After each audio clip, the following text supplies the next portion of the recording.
Let me show you how you can solve the problem of database connection error on your WordPress website or any other kind of website. Okay, so first let's see why this problem occurs. So our website got two important things. One are code files, second is database. So code files interact with database, fetch the data and create the website for users. And by any reason, if this connection failed, your code files cannot connect with the database, you see this error, database connection error.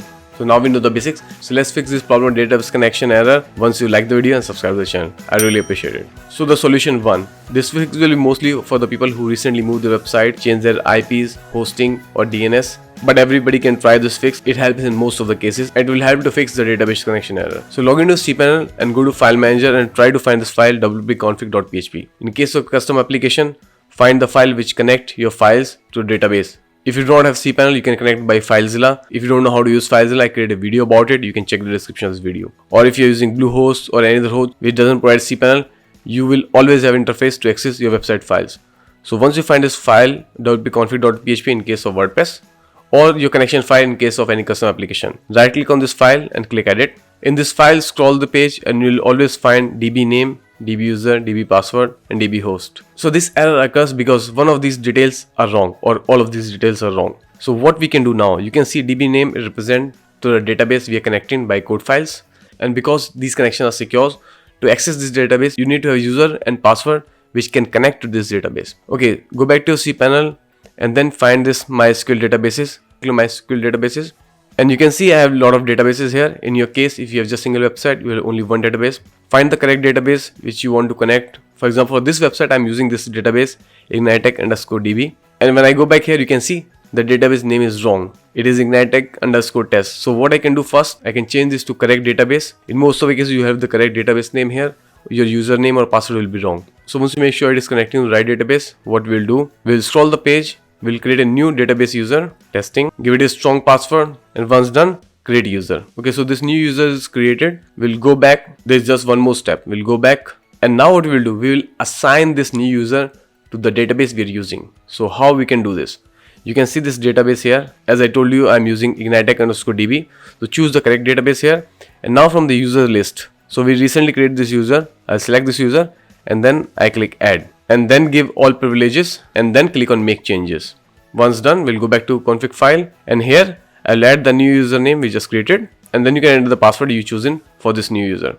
Once done, click on save changes. So what it will do, it will point your code files to the right database and with the right user credential. Now your website code files can connect with the database.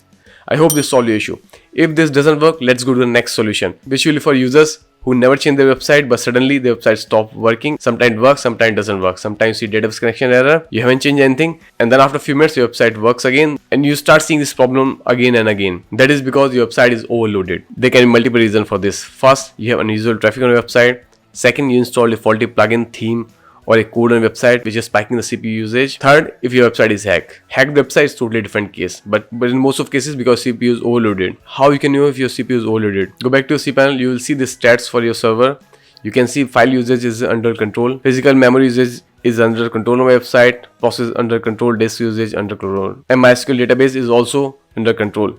If you see anything here which is very close, for example, memory is 2 GB and I'm using 1.9 GB, that's making your database servers go down and your website code files cannot connect with the database. Or if you see anything unusual here. Also, if you scroll the page, you can see here the CPU usage is 0 out of 100%. So my database is stable. If you see CPU usage is spiking more than 70-80%, that's causing your database go down. If you're hosting provider like Bluehost, A2 Hosting, SiteGround, they do not provide cPanel, they provide other interfaces. You can find all these data. What else you can do? You can click on resource usage. In my case, in your case, you have something else like analytics or monitoring site, and then you can see if you have some error there. For example, in my case, I have this error. You have reached the limits within past 24 hours. So I can make sure there is something wrong with my website which is spiking the CPU. I can use AWS Stats or Weblizer to analyze if I have unusual traffic on my website. If you have so much traffic on your website, you need to find out why this traffic is coming. So you can click something like Weblizer and select a domain on which you want to analyze the traffic. I can see all the page visits and hits here. And then we can narrow down the lot of tools here to understand if your website is having unusual traffic. If that traffic is genuine, you need to upgrade your server. If you want to know my recommendation, I'll add the link in the description to the best hosting, providing the best resources for your website. If you're using any hosting like Cloudways, DigitalOcean, AWS, they have other tools, or Bluehost, they have different kind of stats. You can analyze the stats. For example, in my case, I can see, okay, the top IP is here. If there's IP which is making unusual traffic, I go and block the IP. Overall, I can suggest you should use a plugin like WordFence so that you can block all the fake requests, or if some bots are trying to access your website too much. I created a video about it. Check the description of the video or top link iCard that how you can secure your website using WordFence. This is going to really help you in case the traffic on your website is not genuine. Now let's talk about if you did an update or you install a faulty plugin or theme. You can use a plugin like Query Monitor. I created a video about it that how you can use this plugin and identify if there is particular script, plugin or theme spiking your CPU usage. You can find this plugin and remove the plugin and use some alternate plugin or theme which will not cause a CPU spike. And give it some research. If nothing works, contact a hosting provider, or what you can do, drop a comment in the video. I'll try to help you as much I can. Like the video, subscribe to the channel if you find some value out of it, and share this video with friends and your colleagues. I highly recommend you watch these videos on the screen to improve your website game.